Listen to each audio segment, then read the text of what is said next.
most of us, our pets are very much part of the family, and in the context of making a will, frequently they are referred to, and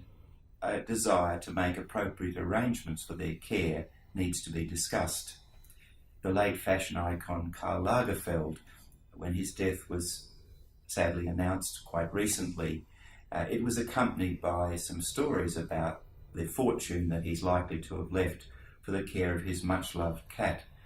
Apparently, the cat had a full-time carer, and arrangements have been made for that carer to be engaged full-time for the ongoing care of the pet. I'm not sure of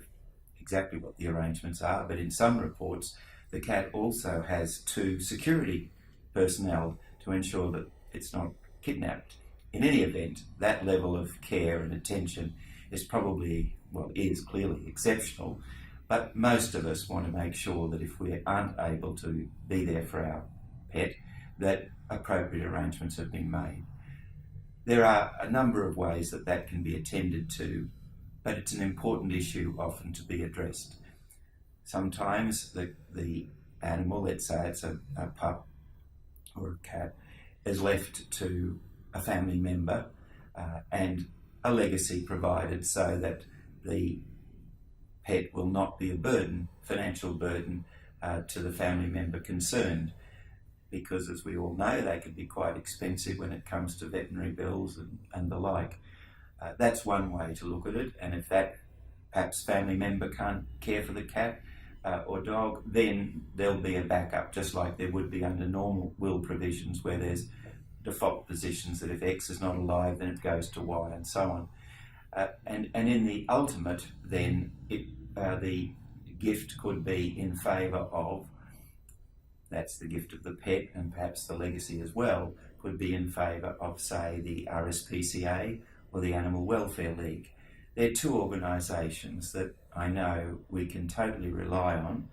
to treat animals with the utmost care and respect and ensure that they have happy homes, or they have found happy homes, and will be very well cared for, and particularly also not euthanized if those particular wishes are expressed. That is, unless they become at the point where that's not fair for them to be cared for. The ways that that can be done, and I've had this experience, a legacy to the RSPCA, for example, and some discussions will elicit a letter of assurance for the comfort of the will maker that they will care for the animal and make sure that it finds a good home, and even if it doesn't, that it will be cared for by, say, the RSPCA until its passing. And the concern many people have is that their pet is not prematurely euthanized. With the Animal Welfare League, they have similar arrangements and are known to be a very caring organisation, and discussions can take place with them also. Just a few ideas of how the care of a pet after the death of its owner can be arranged, but it is something that I think increasingly is being addressed. It seems to me anyway in my practice that it's coming up quite regularly, and people want the comfort of knowing that they've done all that they need to do or can do to ensure that their much loved family member is going to be fine in the event that they can't look after them anymore.